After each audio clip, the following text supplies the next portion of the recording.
सो hi guys, मेरा नाम है नितिन और आप सभी का स्वागत है नितिन मीना यूट्यूब चैनल में। सो दोस्तों, एक पूरा डिटेल्ड वीडियो मैंने आप लोगों के लिए बनाया है। काफ़ी लोगों का ये रिक्वेस्ट रहता है कि सर हमारा ग्रेजुएशन हो गया, हम कैसे एमआर बने, या फिर एमआर बनने के लिए हमें ग्रेजुएशन में क्या करना रहेगा। आपका बीए होगा, बीकॉम होगा, बीएससी होगा, बी फार्मा, डी फार्मा, क्या करना रहेगा। उसके बाद इंटरव्यू का प्रोसेस क्या रहता है, ट्रेनिंग कैसा रहता है, इवन एमआर बनने तक और एमआर बनने के बाद भी आपका सैलरी एक्सपेंस कैसे आता है, उसके बाद आपके प्रमोशन कैसे होते हैं। तो सारी डिटेल्ड आपको सिर्फ एक वीडियो में, इसी वीडियो में मिलने वाली है। बहुत अच्छे से समझ में आ जाएगा। मतलब आप एक वीडियो देख लो और आपको सारे डाउट आपके यहाँ पे क्लियर हो जाएंगे। तो वीडियो थोड़ा सा लंबा हो सकता है, तो इसलिए वीडियो को प्लीज़ स्किप मत करना, क्योंकि आपको बहुत नॉलेज वाली चीज़ें मैं यहाँ पे बताने वाला हूँ। सो वीडियो अच्छा लगे तो वीडियो को लाइक करके प्लीज़ चैनल को सब्सक्राइब कर देना, ताकि ऐसी इंपॉर्टेंट अपडेट आप कभी भी मिस ना कर पाओ। तो देखो, एमआर बनना है ना, तो सबसे पहले आपका ग्रेजुएशन होना बहुत ज़रूरी है। अभी ग्रेजुएशन में आपके पास हो सकता है बीएससी हो सकता है, बीकॉम हो सकता है, इवन बीए भी हो सकता है और बीबीए भी हो सकता है। सबसे ज़्यादा जो डिफ़िकल्टीज आती है ना, वो बीबीए और यहाँ पे बीए वाले, ये दो लोगों को काफ़ी सारा प्रॉब्लम आती है, क्योंकि जनरली कंपनीज लेना पसंद नहीं करती। तो ऐसा नहीं है कि भाई बीए और जिनका बीबीए रहता है इन लोगों को जल्दी से जॉब नहीं मिलती है इन्हें भी। पर एक कंपेयर करें हम बी फार्मा वाले से या डी फार्मा वाले से, बीएससी वाले से कंपेयर करें, तो इनको जॉब थोड़ा सा कम मिलता है। इसके बाद आता है बीकॉम। तो बीकॉम को हम इससे कंपेयर करें, बीए या बीबीए से कंपेयर करें ना, तो बीकॉम वाले बंदे को थोड़ा सा जल्दी जॉब मिल जाता है। उसके बाद आप आओ बीएससी, और उसके बाद आपका डी फार्मा, बी फार्मा है, तो आपको इजीली जॉब मिल जाएगा। बट इजीली जॉब का ये मतलब यहाँ पे बिल्कुल नहीं है कि आपका बी फार्मा, डी फार्मा हो गया तो आपको ऐसे ही जॉब मिल जाएगा। नहीं, आपकी स्किल्स कैसी है उसके ऊपर भी आपको जज किया जाएगा। आप इंटरव्यू कैसे दे रहे हो उसके लिए भी जज किया जाएगा आपको। यहाँ पे सिर्फ आपको एक एडवांटेज मिलेगा कि आप फ्रेशर के लिए कोई वैकेंसी निकलती है तो वो सारे इंटरव्यूज़ आप दे सकते हो। कौन कौन? बीएससी और बी फार्मा, डी फार्मा वाले। क्योंकि यहाँ पे कुछ कुछ वैकेंसी में ये क्लियर लिखा आता है कि ओनली साइंस ग्रेजुएट हमको चाहिए, उन्हीं को प्रेफर करेंगे। तो वहाँ पे कितनी भी अच्छी स्किल्स हो, एक बीकॉम वाला, बीए वाला, बीबीए वाला बंदा वहाँ पे नहीं जा सकता। तो ये इंटरव्यू के लिए एलिजिबिलिटी रहती है आपकी। यहाँ पे डी फार्मा वगैरह है तो आपको थोड़ा बहुत एडवांटेज मिलेगा। मतलब कि यहाँ पे आपको मान के चलो कि आपके चांसेस ज़्यादा बनते हैं कि आप 100% इंटरव्यूज़ को अटेंड कर पाओ, जो भी फ्रेशर्स के लिए हो। यहाँ पे सेकंड चीज़ आ जाती है एज। देखो, अभी इंटरव्यू हो गया, अभी एज क्या, अब जिन लोगों का ये सारा ग्रेजुएशन इसमें से कुछ भी उनका कंप्लीट है, तो उनका जो एज है वो मैं मान के चलूँ तो आपका 24 या 25 तक आपका एज है ना, तो ये बहुत, मैं इसको मान के चलता हूँ एज अ गोल्डन एज होती है 25 से पहले पहले। अगर इससे पहले आप ज्वाइन कर लेते हो ना, तो ये मान के चलो कि 30 साल तक जाते आते बहुत अच्छे लेवल पे, या तो आप एज ए एबीएम काम कर रहे हो या फिर एज ए एमआर आप काम कर रहे हो, तो बहुत अच्छी एक रेपुटेड कंपनी में काम करो और बहुत अच्छा पैसा आप निकाल रहे हो, और आपने अपने क्वार्टर पे एक अच्छा रिलेशन बना के रखा है। क्योंकि 5 साल एक बहुत अच्छा टाइम होता है एक रिलेशन बनाने के लिए। तो यहाँ पे एज का आपको बताया। बाकी ऐसा नहीं है भाई जो लोग और कहीं जॉब कर रहे हैं फिर वो यहाँ पे आना चाहते हैं, तो इसके कारण 26, 27, 28 तक भी लोग ज्वाइन करते हैं। मैं रिकमेंड करता हूँ सभी को कि 28 के बाद ये जॉब ज्वाइन न करो। इवन कोई कोई लोग रहते हैं 30+ भी ज्वाइन करते हैं और वो भी अच्छा कर रहे हैं।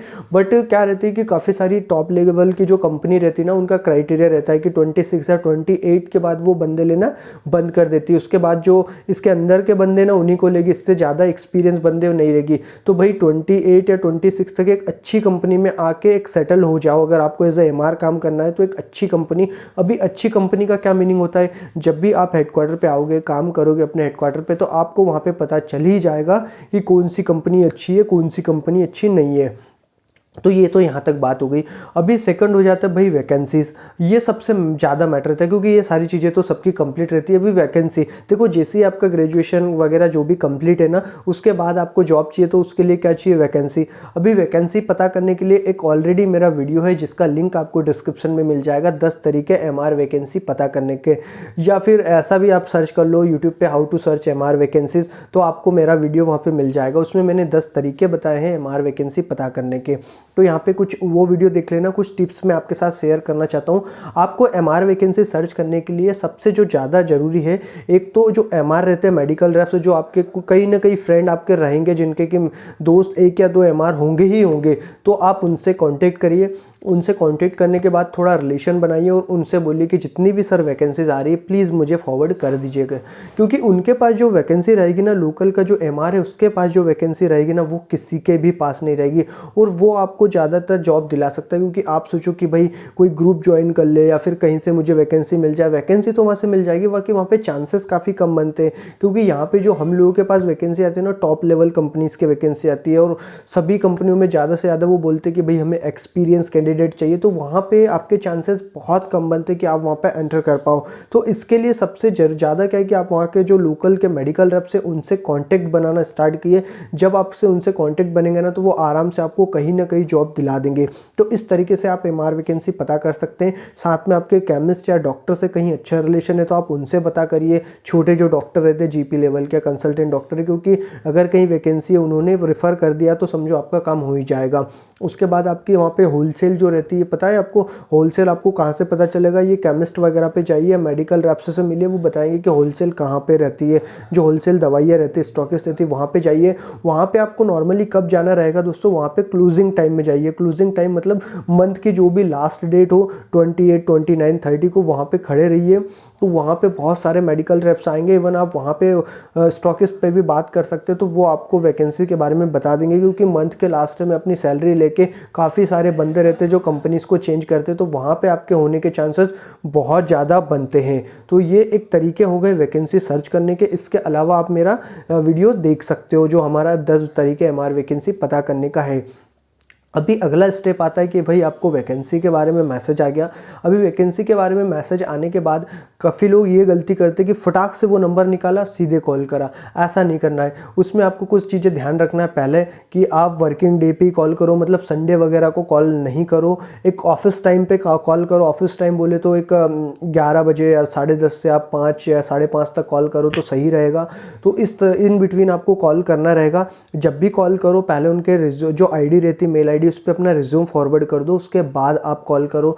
जैसे ही आप कॉल करोगे तो आपको पहला जो भी गुड आफ्टरनून, गुड मॉर्निंग जो भी ये विश करना है। उसके बाद आपने पहले ही वो जो कंपनी ना उसके बारे में पूरा सर्च करके रखना है कि भाई ये कंपनी क्या है, कब कितनी पुरानी कंपनी, इसके कुछ अच्छे ब्रांड्स क्या है। इस तरीके का आइडिया आपको बेसिक इन्फॉर्मेशन कंपनी के बारे में होना चाहिए। इसके बाद आप उनसे बात करो, सर ये सही टाइम है आपसे बात करने का, अपने बारे में थोड़ा इंट्रो दो, मैं नितिन बात कर रहा हूँ, है ना, आपका जो भी हो जहाँ से बात कर रहे हो और मैं इंटरेस्टेड हूँ इस कंपनी के बारे में। इस तरीके से आपको एक अच्छे तरीके से उनसे पोलाइट बात करनी रहेगी, तो आपका काम वहाँ पे बन सकता है। और फिर अगर वो बोलते कि भाई अभी मेरे पास टाइम नहीं, आप मुझे इस टाइम पे कॉल करो, तो कभी कभी क्या रहता है, हम लोग क्रॉस चेक करते कि ये बंदा सही में मुझे इस टाइम पे कॉल करेगा नहीं करेगा।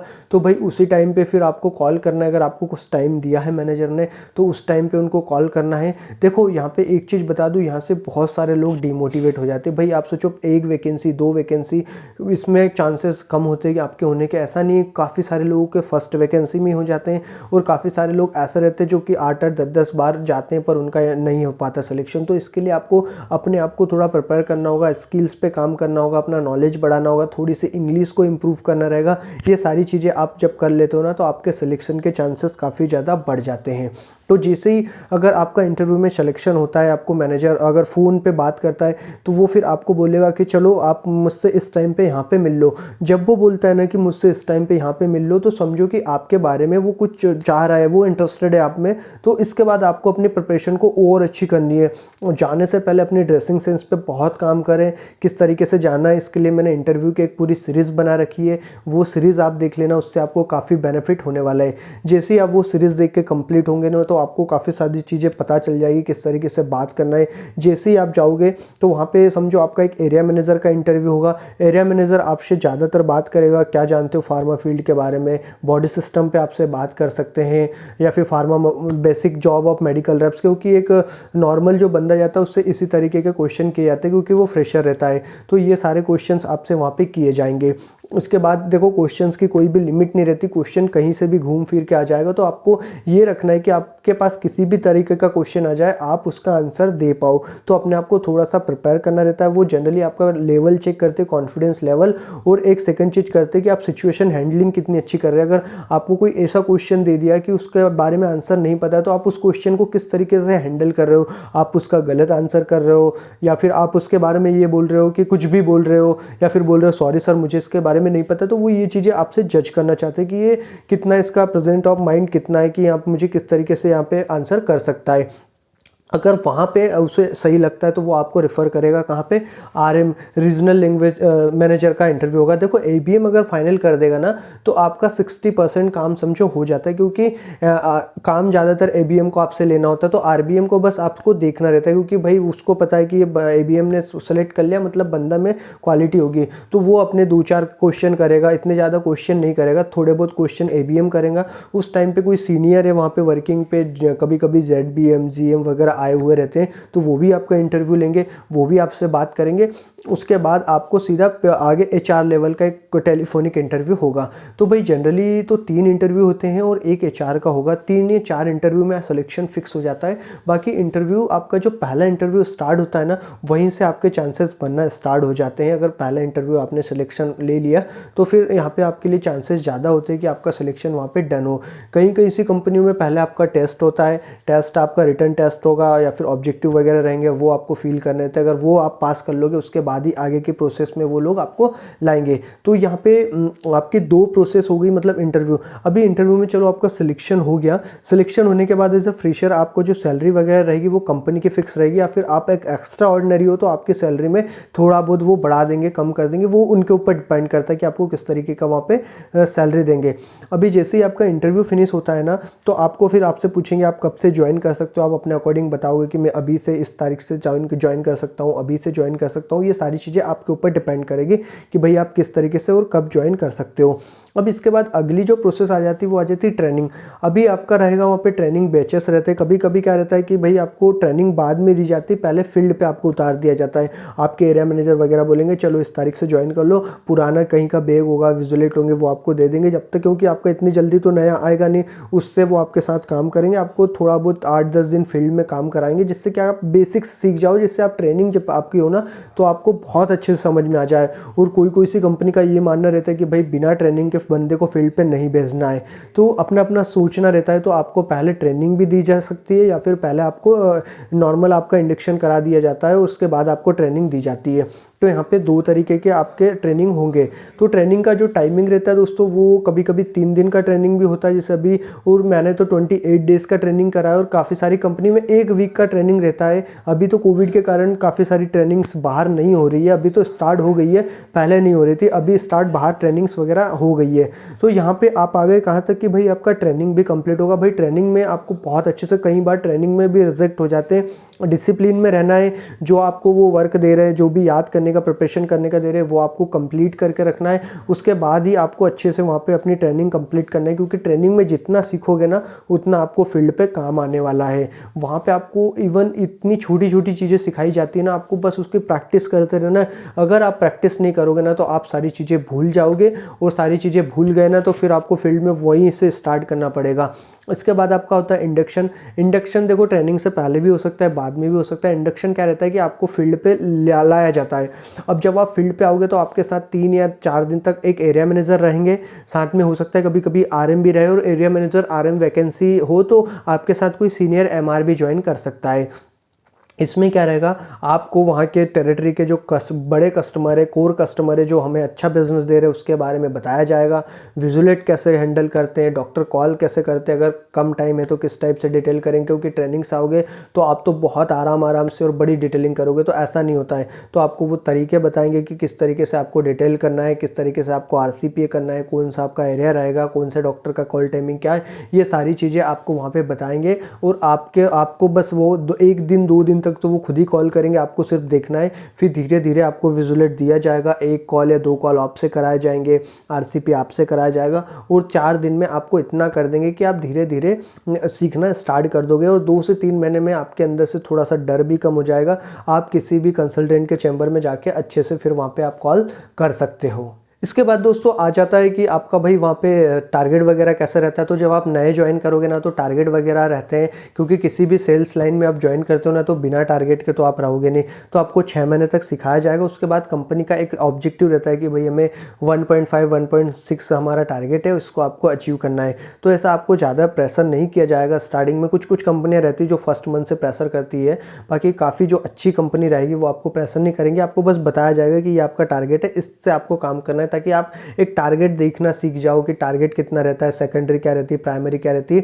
फर्स्ट 6 मंथ में आपको ये सिखाया जाएगा, सारी चीज़ों के बारे में आपको अच्छे से वहाँ पे पता चल जाएगा कहाँ पे मेरा कौन सा ब्रांड चलता है। क्योंकि आपके पास ऐसी बेसिक इन्फॉर्मेशन नहीं रहेगी तो आप कुछ भी यहाँ पे फील्ड में नहीं कर पाओगे। 6 मंथ के बाद आपसे धीरे धीरे आपके टारगेट्स की बात होने पड़ेगी कि भाई वहाँ से इतना ऑर्डर लो, आपका प्राइमरी कितना है, सेकेंडरी प्लान कितना है, आप कैसे करोगे, कहाँ से ऑर्डर लोगे, कौन से आपके डॉक्टर कन्वर्जन नहीं हुए, ये सारी चीज़ें टास्क धीरे धीरे आपको दिए जाएंगे जिससे कि आप एक अच्छा एमआर आगे बढ़ो, है ना। तो बाकी काफ़ी लोग ये सोचेंगे कि भाई इसके बाद तो प्रेशर चालू हो जाता है, तो इसको एज अ प्रेशर नहीं मानो। यहाँ से एक स्टेप आप आगे बढ़ते हो, आपको रिस्पॉन्सिबिलिटी दी जाती है टेरिटरी की, जिससे कि आप एक अच्छे से और भी काम कर पाओ और आपको सारी इन्फॉर्मेशन वहाँ की हो जाए। तो ये आपको धीरे धीरे रिस्पॉन्सिबिलिटी आपके ऊपर बढ़ाते जाते हैं, जिससे कि आप एक अच्छे से वहाँ पे टेरिटरी में काम कर पाओ। अभी इसके बाद होता है भाई कि आपको कॉल प्लानिंग कितना रहता है, आपको डेली कॉल प्लान रहता है। कंपनी का अपना अपना, हर कंपनी का अपना अपना क्राइटेरिया रहता है कि मुझे 8 कॉल करवाना है, मुझे 10 कॉल है, किसी के 12 कॉल है, 8 रिटेलर से मिलना है, ये आपको करना रहता है। साथ में आपको डेली रिपोर्ट करना रहता है, ऑनलाइन वगैरह वो सारी आपको पता चल जाएगी। अभी हम बात कर लेते हैं जो मेन टॉपिक हम यहाँ पे कवर कर रहे हैं कि सैलरी और एक्सपेंस।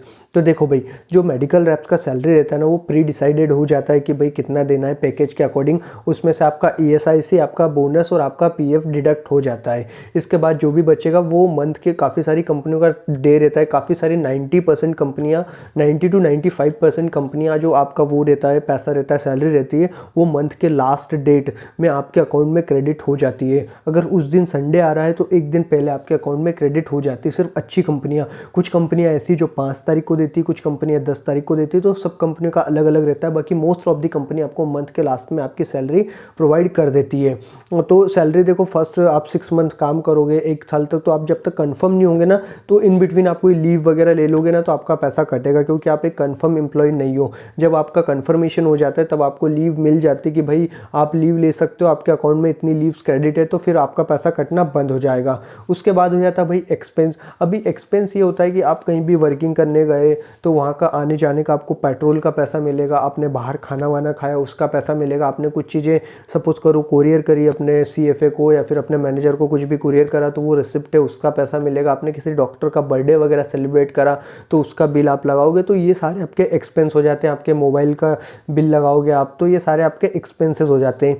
तो ये एक्सपेंसेस को क्या रहता है, आपको मंथ के एंड में, जैसे 30 हो गया तो वहाँ पे आपको बनाना है। कई सारी कंपनियों में ऑनलाइन सबमिट हो जाता है, आपको सबमिट करके सेंड करना रहता है। तो आपको ऑटोमेटिक ही आपका एक्सपेंस अगर 1 मंथ लेट चलता है, जैसे जनवरी का जो एक्सपेंस है वो फरवरी में मिलता है, फरवरी का मार्च में मिलता है, ऐसे करके 1 मंथ डिले आपको आपका एक्सपेंस मिलते जाएगा। और तो ये एक्सपेंसिव आपके खर्चे के लिए रहता है।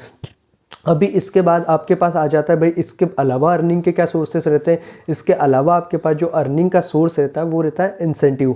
अभी इंसेंटिव क्या रहता है भाई, जैसे आपको टारगेट दिया 1.5 का, आपने 1.5 अचीव कर लिया, 3 महीने तक कंपनी बोला 3 महीने तक आपने अचीव कर लिया, तो कंपनी एक आपको अप्रिशिएट करती है और आपको कुछ जो प्री डिसाइडेड रहता है कि भाई 1.5 पे आपको कितना देना है, तो उस हिसाब से आपको एक अमाउंट मिलता है। यकीन मानिए दोस्तों, ये बहुत ज़्यादा बड़ा अमाउंट रहता है जब आप बड़े लेवल पे जाते हो। इवन मेरा जो कलीग है इस कंपनी में मैं काम कर रहा हूँ, मेरा कलीग नहीं मतलब मेरी डाउन लाइन में जो एक अदर हेडक्वार्टर पे, दूसरे हेडक्वार्टर पे काम करते हैं, मेरे अंडर में नहीं है, उनका मैं ईयर का अगर आपको इंसेंटिव बताऊँ ना तो वो हो जाता है 10 से 12 लाख रुपए वो इंसेंटिव कमाते हैं।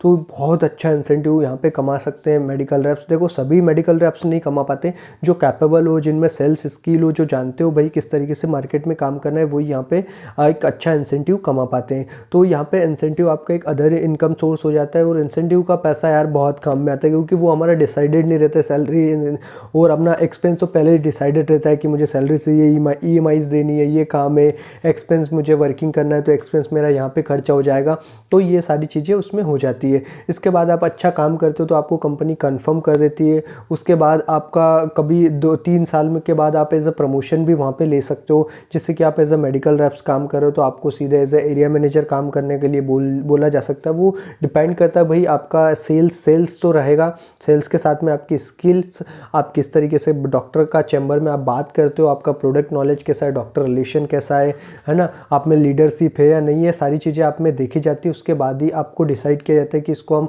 एज एक लेवल स्टेप आगे ले जा सकते हैं या नहीं ले जा सकते। ये सारा आपका अपर जो मैनेजमेंट रहता है ना, वही सारी चीज़ें डिसाइड कर लेता है। अभी हम बात कर लेते हैं भाई मेडिकल रेप्स का काम क्या होता है। जो लोग नए ना उनको ये चीज़ मैंने कवर नहीं कर पाया, थोड़ा सा मैं इसके बारे में भी शेयर करूँ क्योंकि ये video A to Z video है, तो इसमें सारी नॉलेज मिलना आपको बनता है। तो देखो, मेडिकल का रिप्रेजेंटेटिव का जो मेन काम रहता है ना, अपने प्रोडक्ट को डॉक्टर के सामने डिटेल करना रहता है और उनसे प्रिस्क्रिप्शन लिखवाना रहता है अपने प्रोडक्ट के, मतलब कंपनी के जो टारगेट्स रहते हैं उनको अचीव करना रहता है। डॉक्टर कन्वर्जन हमारा काम रहता है, डॉक्टर से मिलना हमारा काम रहता है।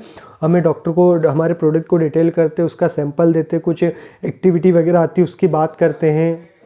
उसके बाद केमिस्ट वगैरह पे हम लोग RCPA करते कि भाई किस टाइप से ये सारी चीज़ें होती है, कौन से ब्रांड डॉक्टर लिखता है, ये सारी चीज़ें तो एक आप ऑटोमेटिक सीख जाओगे। तो यहाँ पे मेरा ये ऑब्जेक्टिव था कि भाई जितने भी डाउट्स थे, कि जैसे काफ़ी लोग ये क्वेश्चन करते कि मेरा ग्रेजुएशन हो गया, अभी मुझे क्या करना है, मुझे MR बनना है, तो यहाँ पर आपको सारी डिटेल मिल गई इस वीडियो में कि किस तरीके से आपको वैकेंसी सर्च करना है, किस तरीके का आगे एक स्टेप आपको लेके किस तरीके से सिलेक्शन तक होने तक, इवन प्रमोशन लेने तक क्या क्या स्टेप्स आपको लेना होगा। तो भाई ये मैंने काफ़ी आपको बड़ी बता दी है, जो बड़े पॉइंट थे ना वही सिर्फ बताएं, क्योंकि छोटी अगर मैं बात करूँ ना तो ये वीडियो बहुत ज़्यादा लंबा हो जाएगा। क्योंकि अगर मैं आपको सैलरी में बता दूँ तो सैलरी में आपका PF कितना निकलता है, आपका ESIC कितना निकलता है, ये सारी चीज़ें भी आ जाती है। इसकी अगर मैं बात करूँ आपका इंटरव्यूज़ में, तो इंटरव्यू में क्या क्या क्वेश्चन आपसे किए जाएंगे, क्या क्या टाइमिंग रहेंगे आपके इंटरव्यू में, कितना गैप रहेगा, कितने दिन बाद कौन सा इंटरव्यू होता है, उसके कितने दिन बाद ज्वाइनिंग होती है, ये सारी चीज़ें अभी बहुत कुछ बच गई है। यहाँ पे एक हमने बेसिक नॉलेज को कवर करा है। तो वीडियो अच्छा लगा तो वीडियो को प्लीज़ लाइक करके चैनल को सब्सक्राइब कर देना, ताकि ऐसे ही वीडियो आपको कंटिन्यू मिलते रहे। Thank you very much.